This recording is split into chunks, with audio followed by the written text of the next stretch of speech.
Better Life Media, America's leading source for life improvement, presents Brian Tracy. Secrets of Self-Made Millionaires.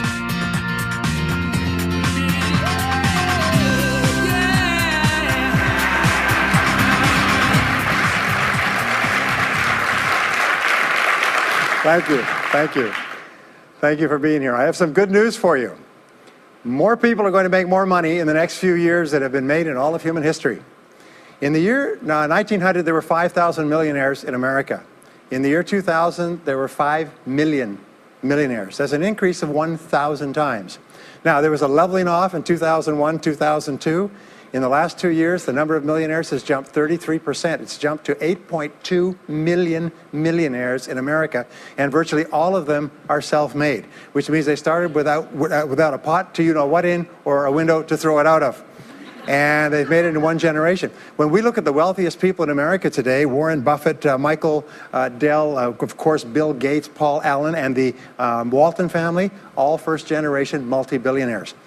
We have a $12 trillion economy today that is growing at the rate of $500 to $600 billion a year, and all that money is going through somebody's fingers, and your job is to make sure it goes through yours and some of it sticks. Is that a good goal for today? And my job is to show you how to do it. The good news is that all the answers have been found.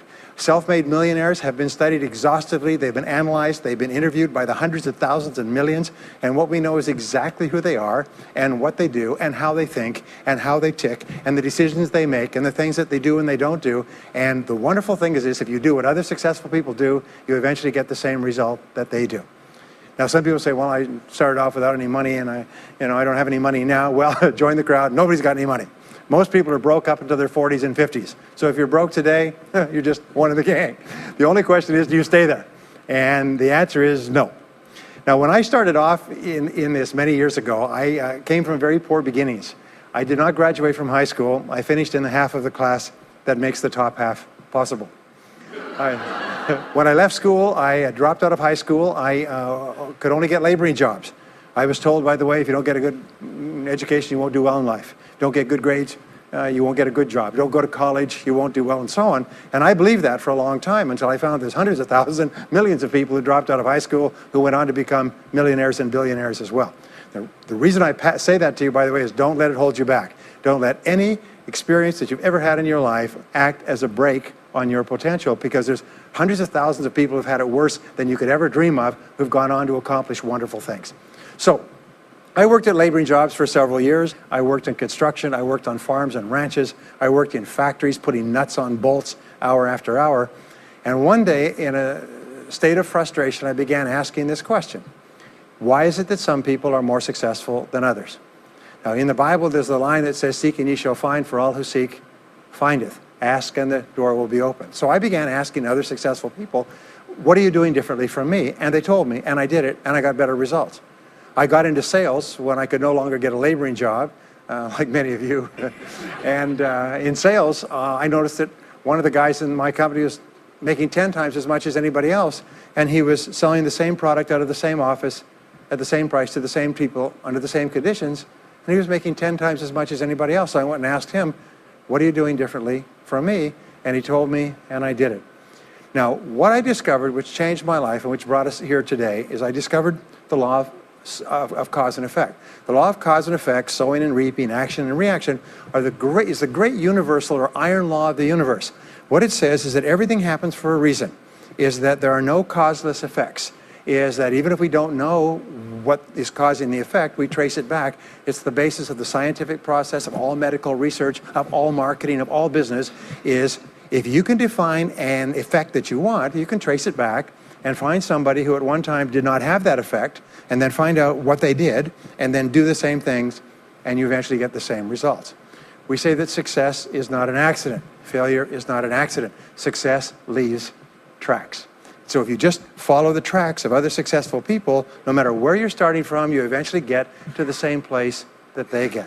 Well, this was a shocker for me, because, and I learned later in psychology, by the way, that one of the two most important things we need to have to be happy and healthy is a sense of control, a feeling that we are in control of our lives, that things are happening for a reason, and a sense of coherence. a feeling that things fit together. Well, when I realized the law of cause and effect explained everything, I got, wow. So in sales, I went to the top of my sales force. I read and I learned, attended courses, and especially I applied what I learned. And then when I got into sales management, I again read the books and took the courses and asked for advice. And when I got into real estate and importation and development and manufacturing and distribution and a whole series of businesses over the years, the first thing I did is I asked, how does it work? How do people succeed in this field? And then I buried myself and immersed myself. I spent hours and hours and hours studying, and then I did what the most successful people did. Interesting point. We say that nature is neutral. In other words, nature doesn't care who you are. It doesn't care if you're tall or short or male or female or black or white, educated or uneducated. Nature doesn't care.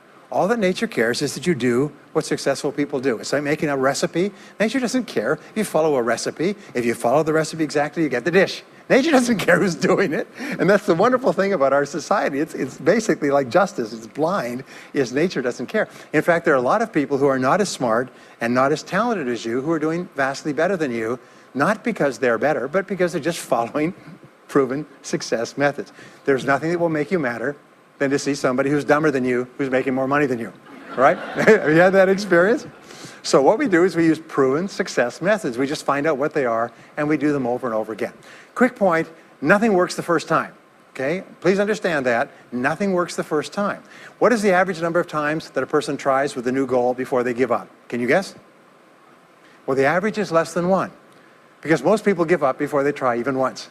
They say, that's a great goal. I'd love to be financially independent, and then they give up. They don't even try. They say, but I couldn't because of this and because of that, and so on. And then they move away to a wonderful place called Someday I'll.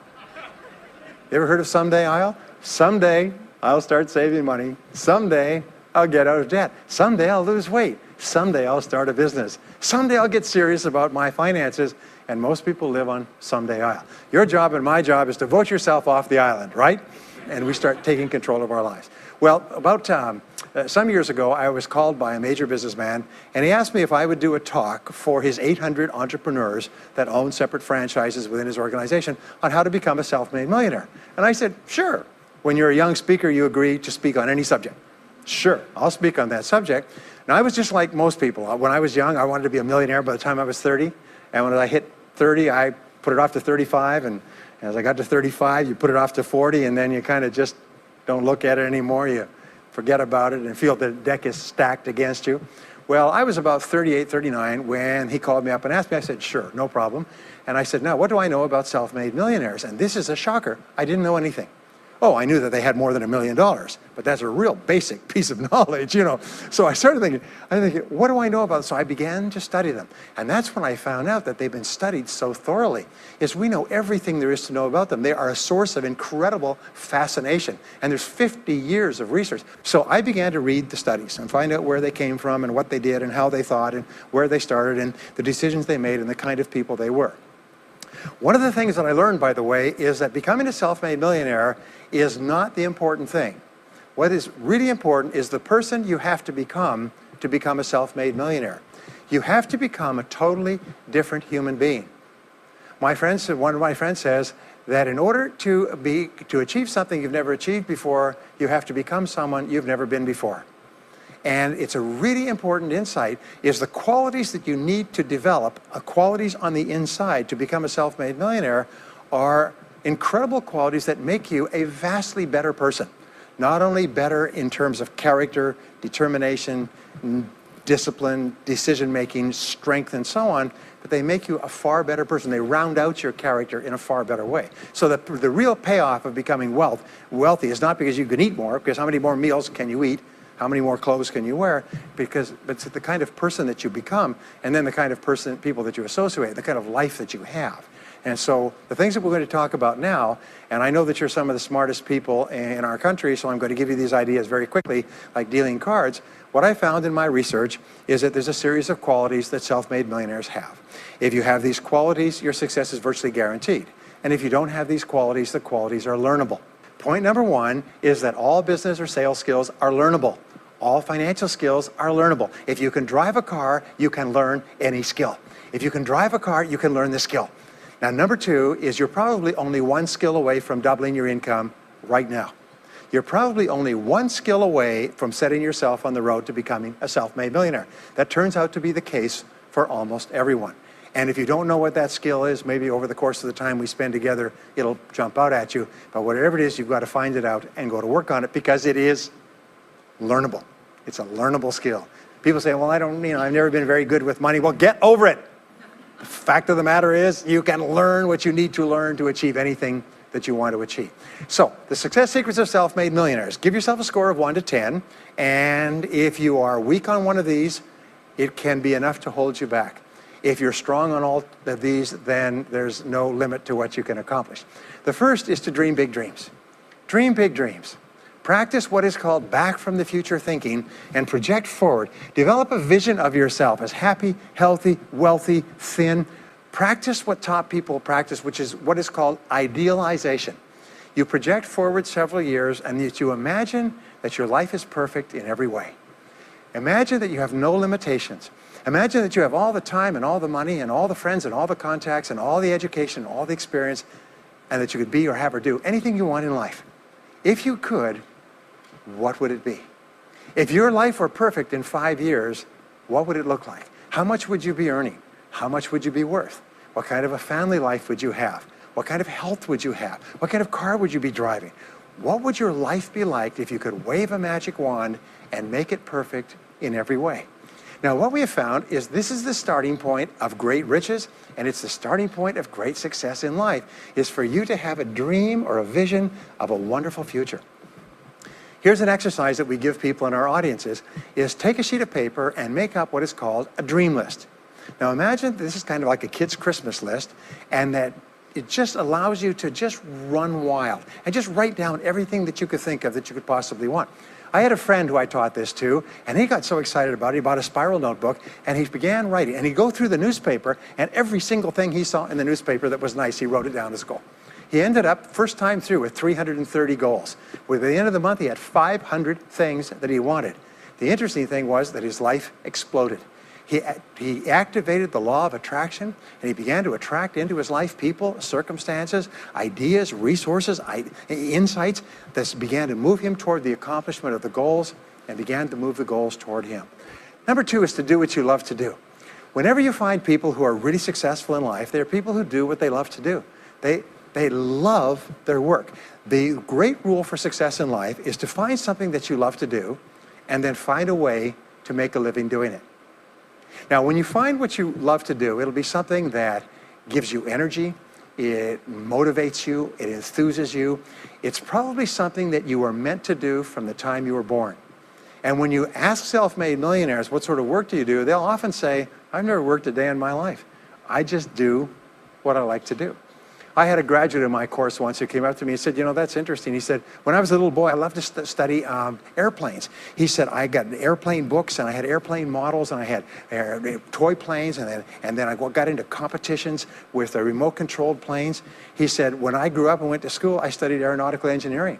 He said, today, he said, I'm 35. He said, I own 3 companies. One builds small aircraft. Another one repairs and services small aircraft. Another one is in leasing and chartering small aircraft. He said, I've never worked a day in my life. He said, I've just played with planes since the time I was a kid.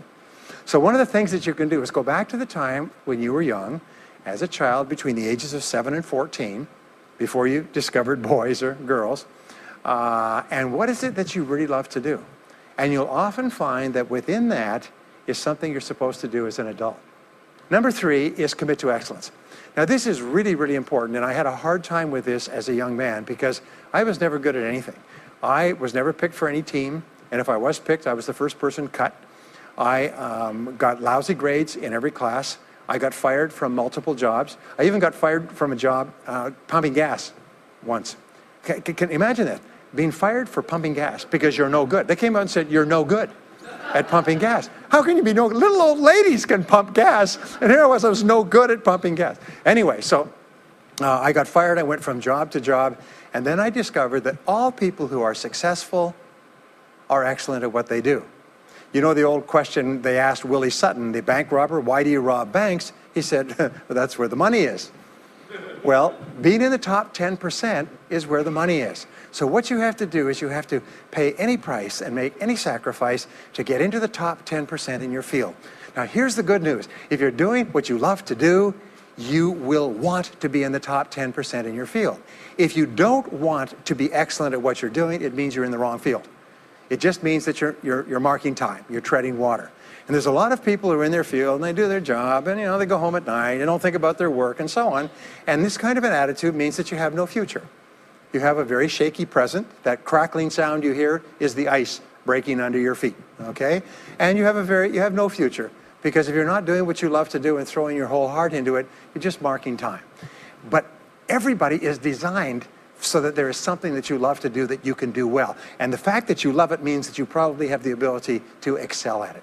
So make this decision to get into the top 10%. And let me tell you what changed my life. Here I was struggling in my late 20s, and I learned this. It was a breakthrough thought. Is that everybody's in the top 10% started in the bottom 10%. Everybody who's doing well was once doing poorly. Everybody who is at the top of your field today was once not even in your field at all and didn't even know it existed. What that means is that if you're willing to pay the price and work hard and make the sacrifices, you can get into the top 10%. Now, how long does it take? It doesn't take a week or a month. Most people are really impatient. And to achieve mastery in your field takes 5 to 7 years. People say 5 to 7 years. Geez, I'll be 5 to 7 years older before I start enjoying the big rewards. Well, how much older will you be in 5 to 7 years anyway? Now, here's an important point. Are you ready? The time is going to pass anyway. The time is going to pass. 5 to 7 years from now, 5 to 7 years will have passed. The only question is, are you going to be at the top of your field, or you're still going to be down there with the mediocre 80%? And the wonderful thing is this: is nobody's better than you, and nobody's smarter than you. If anybody else is at the top of their field, it means that you can be at the top of your field. Just go to them and find out how they got there, because they started at the bottom. Now, it may take longer for some people and less for others, but everybody who puts one foot in front of the other and keeps moving eventually gets there. And that's where all the rewards are. And not only that, that's where all the joy in life is. When you're really good at what you do, you feel wonderful about yourself. You're respected and esteemed by everybody around you. You can write your own tickets. You can open any door when you're good at what you do, because you get up in the morning and you know you're good. And that is more important than the rewards that go with it. The next key is to develop your unique talents and abilities. Every single person is designed from infancy with special talents and abilities that, if you develop them to their height, can enable you to accomplish anything you want in life. Everyone is genetically structured to be able to do something superbly, to do something they enjoy, to do it well, and to get great satisfaction from it. Peter Drucker often asks the question, what are you good at? What are you good at today? What should you be good at? What could you be good at? What will you be good at? And so one of the questions that we ask is, looking back in your life, what has been most responsible for your success up to now? What has been most responsible in the past? What is it that you have done that has gotten you the best results? Because as we said before, success leaves tracks. And if you look back into your past, you'll often find indicators that guide you to your future. Do you remember that fellow that won $300 million in the lottery? He was a high school physics teacher. And they asked him what he's going to do with it. He said he's going to take a week off and then get back to work, because he doesn't want to give up his job teaching high school physics, because he loves his work so much. That is a person who's in the right place for him. And now he can just drive to it in a nicer car.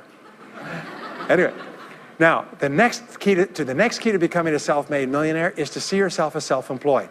What we found is the top 3% of adults in our society see themselves as self-employed.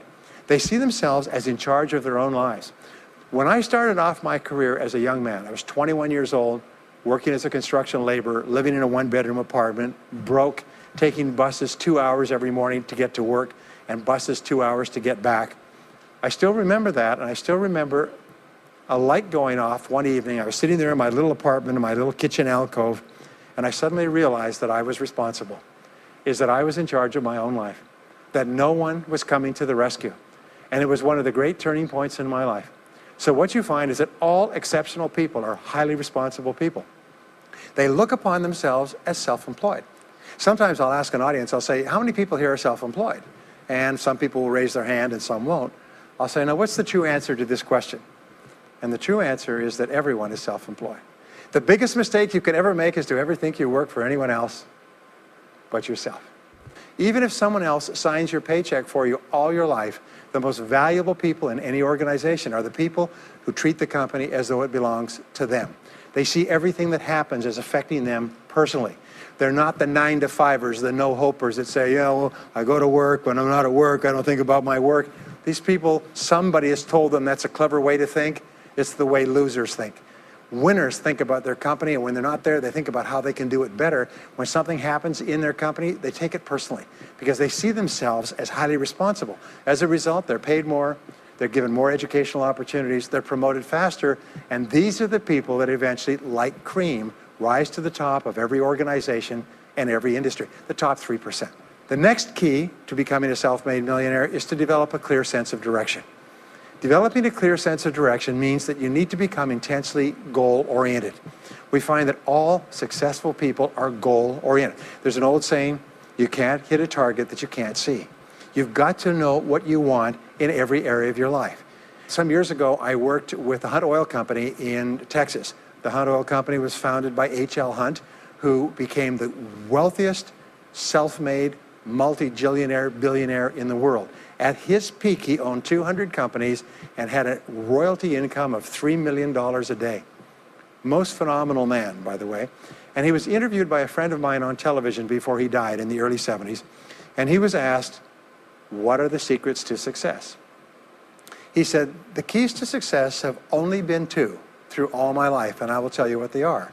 He said, number one, he said, decide exactly what it is you want and write it down and make a plan to achieve it.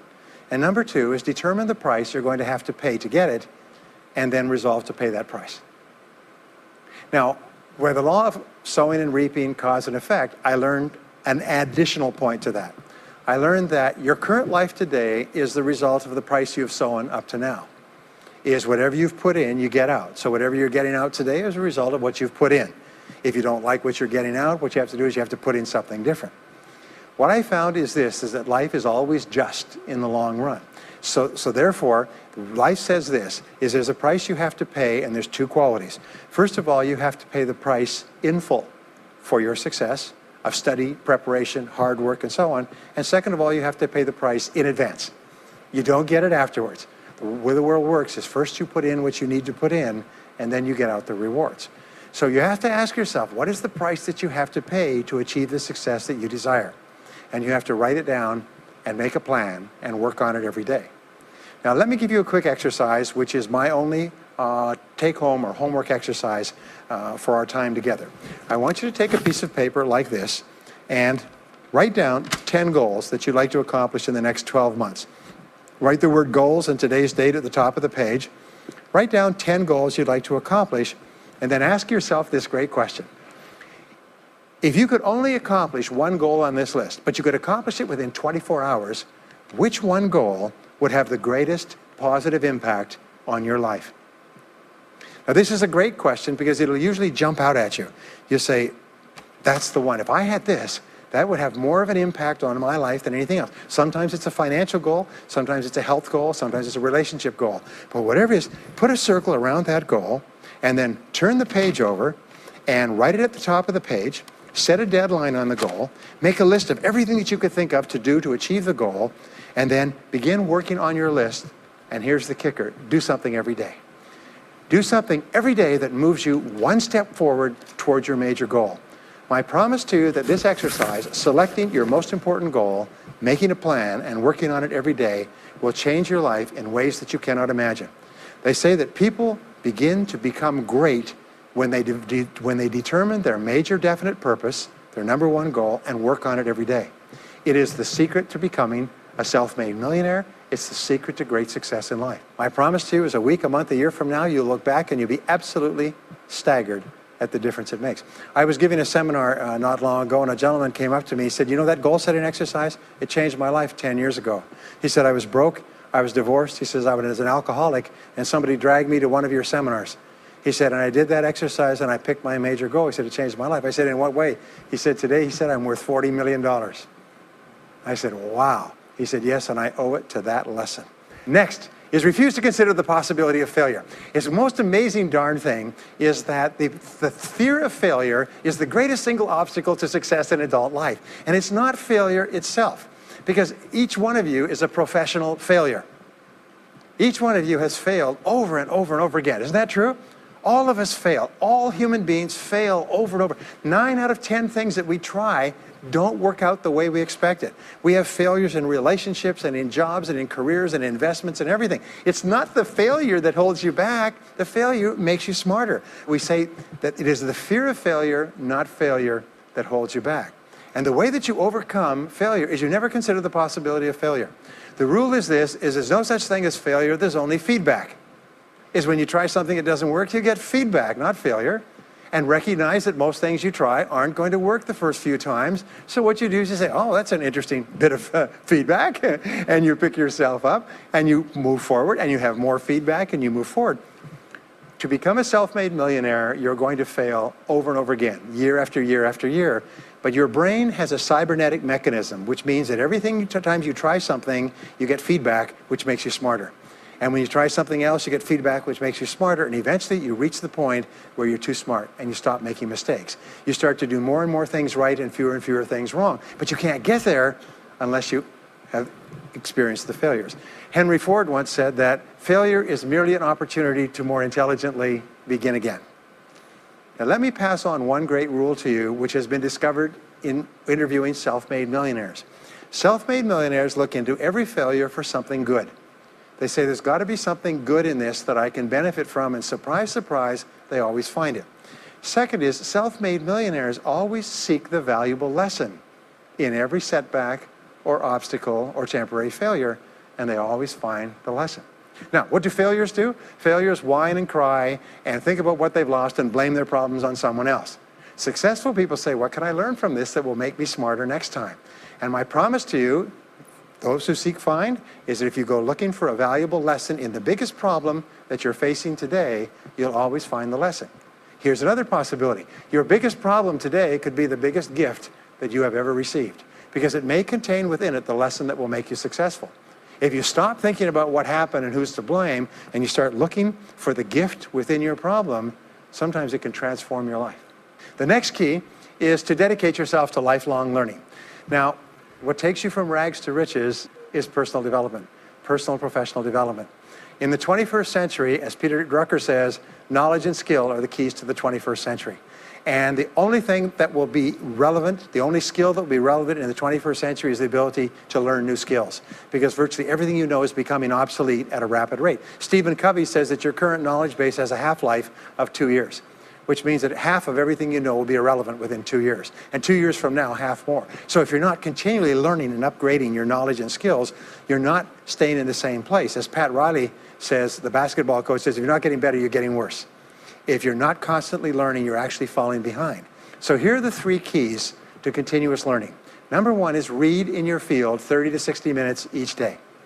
In other words, turn off the television, turn off the radio, put aside the newspaper, and just read in your field. The very best places to read, by the way, are books.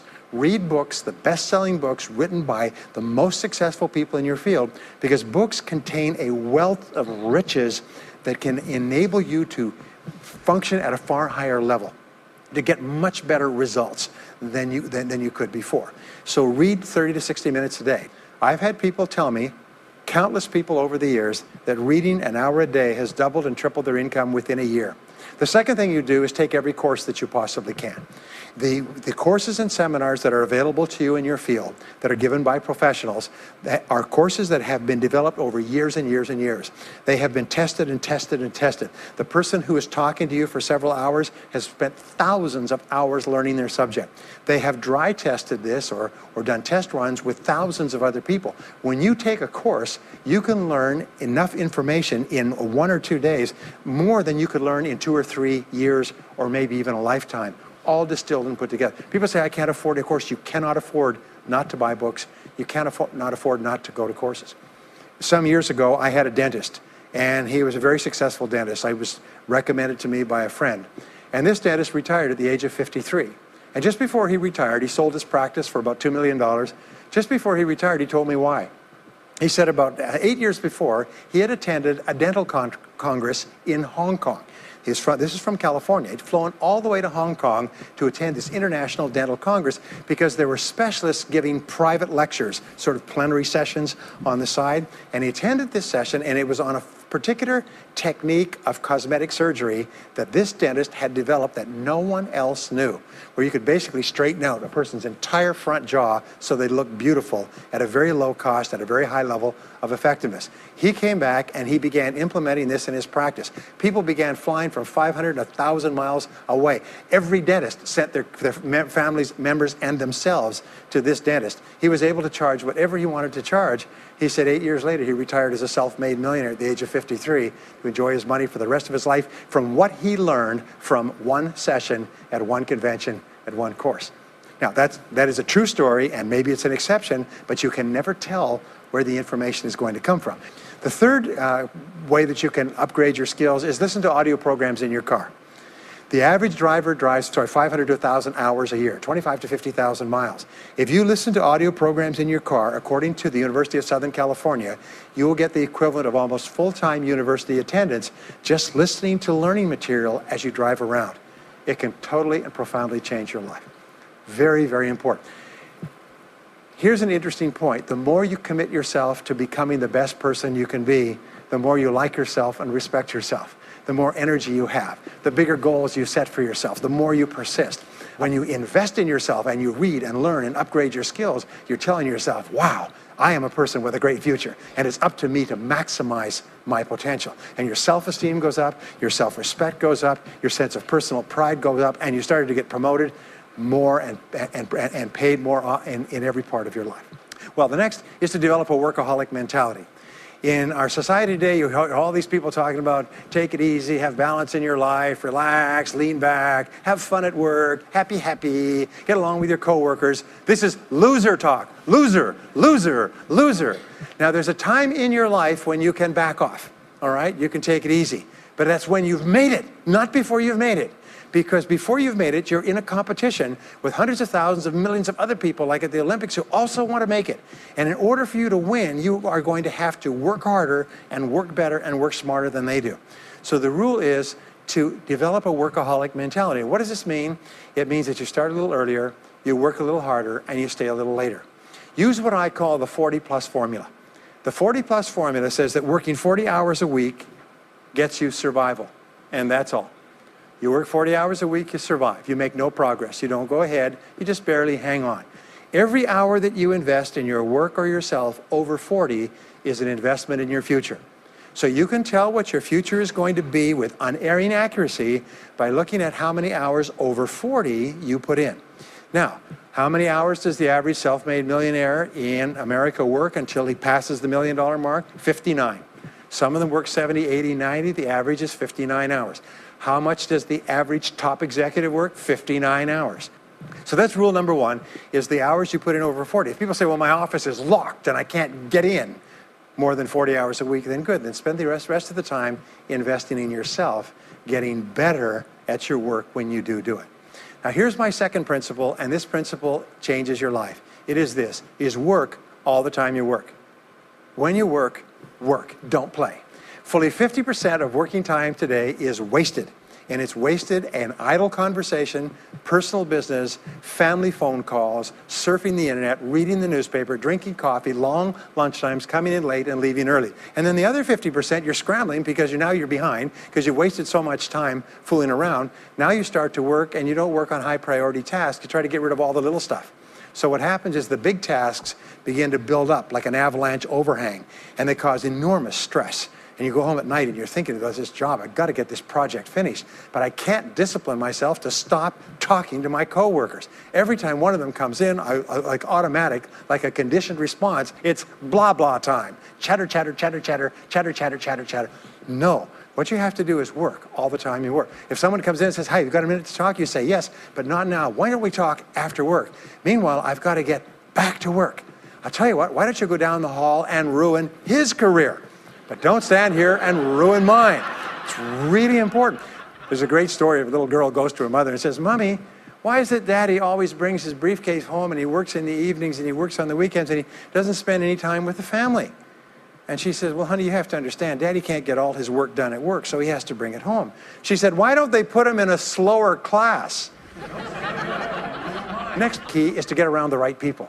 This is a key for becoming a self-made millionaire, is get around the right people. Dr. David McClellan at Harvard did studies for 25 years looking into why it is that some people succeeded greatly in life. What he found was as much as 99% of your success in life is going to be determined by what he called your reference group. Your reference group are the people with whom you habitually associate.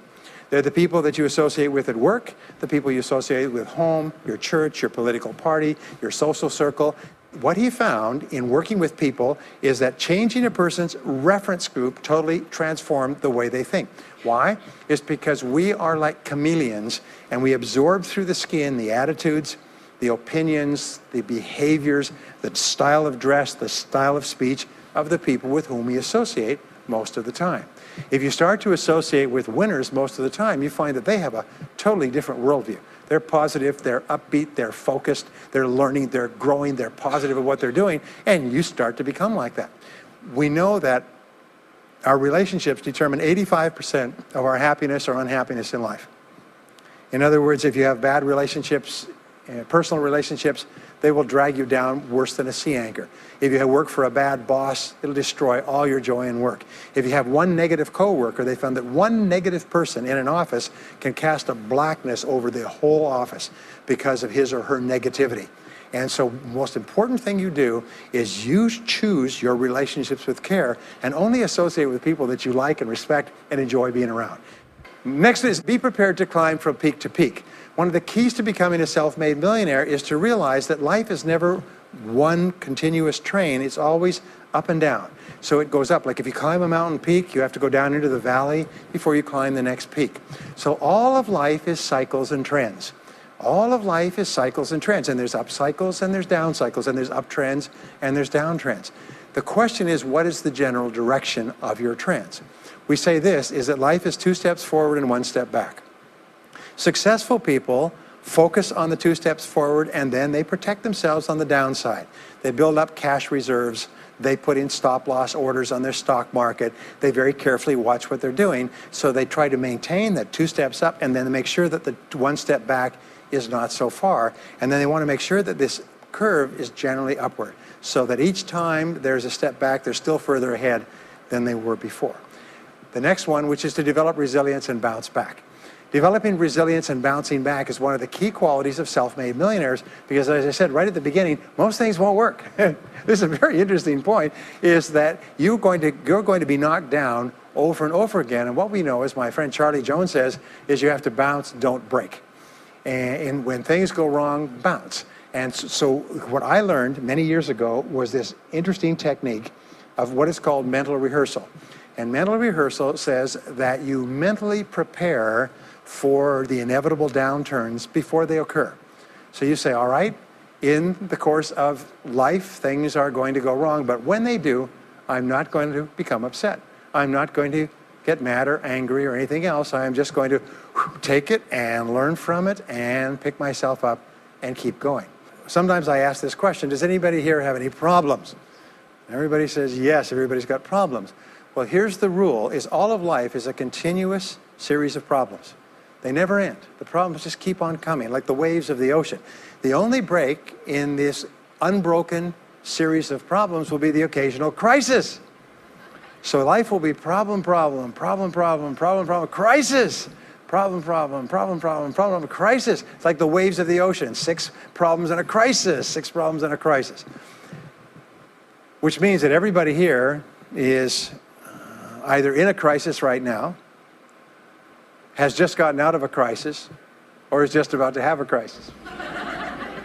So what we have found is this, the hallmark of superior people, 30 years of research, is how you respond to a crisis. How you deal with problems and how you respond to a crisis.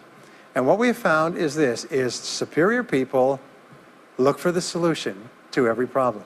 They don't allow themselves to become upset and angry. When something goes wrong, they say, okay, what's the solution? And they become intensely solution-oriented. When you have a very intense problem, that stimulates creativity to solve the problem. So what you do is you write and define the problem clearly. If you have a problem, you say, wait a minute, what is my problem? What is it that I'm worried about? And write it down. And the very act of defining a problem clearly often triggers the solution to the problem. One last technique that I want to give you with regard to your major definite purpose. And if you only do these two things as a result of our time together, they will transform your life. You've already identified the one goal that can have the greatest positive impact on your life. Now what you do is you take that goal and you write it at the top of a page in the form of a question. And you say, let us say your goal is to double your income. That could have a major impact on your life. You say, what are all the things that I could do to double my income in the next 12 months? Write it as a clear question. Even better, if you're earning $50,000 a year today, write, what could I do to earn $100,000 over the next 12 months? The more specific the question, the better. Then you devote yourself to writing 20 answers to this question.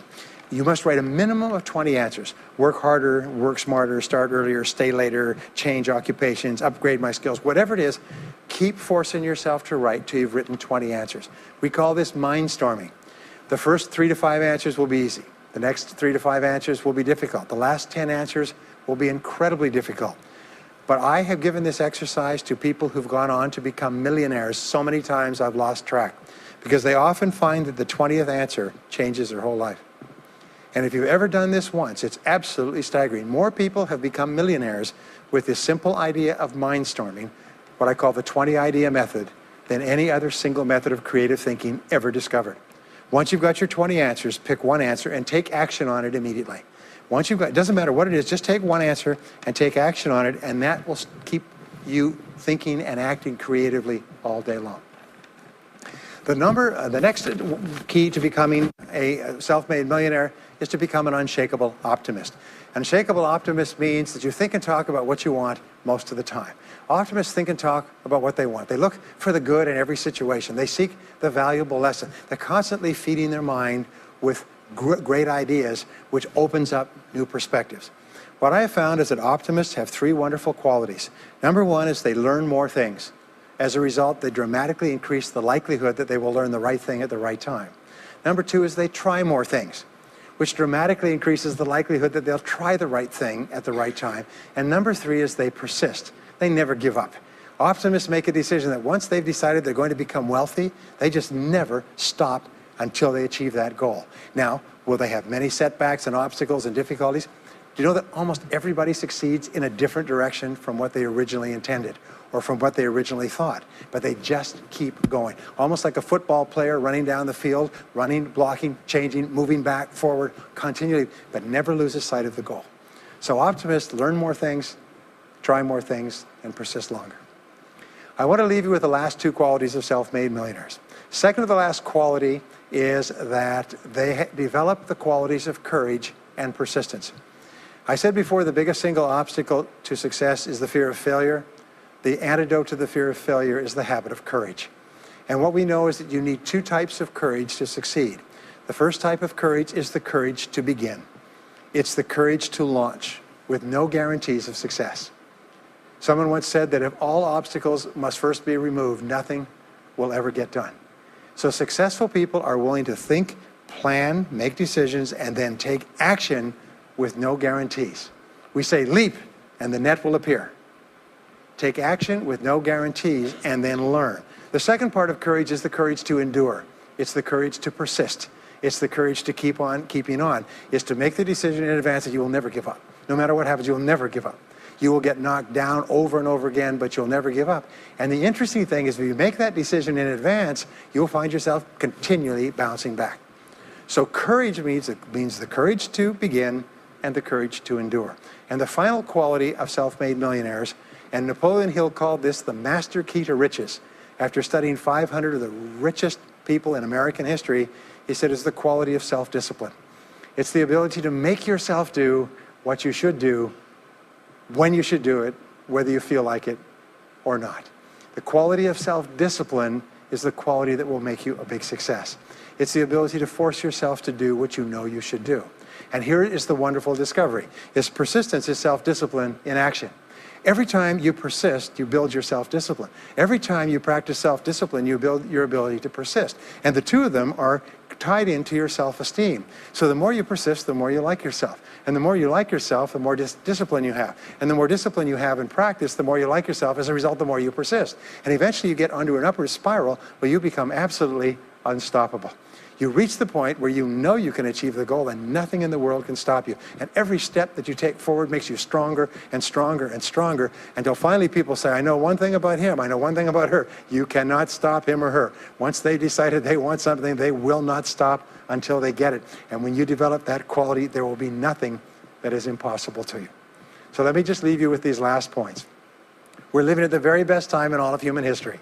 More people are going to make more money in the next few years than have ever been made in all of human history. More people are going to become millionaires and are becoming millionaires today at a faster rate than we've ever thought possible. And no one is better than you and no one is smarter than you. And if you do what other self-made millionaires do, then nothing in the world can stop you from eventually getting the same results as other self-made millionaires. And I hope you do. Thank you very much.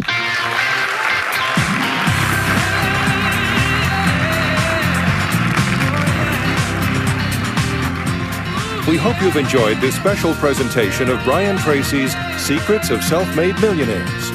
If you would like to own a copy of this program or any of Better Life Media's programs, please visit our website at betterlifemedia.com, where you'll find all types of valuable life improvement information.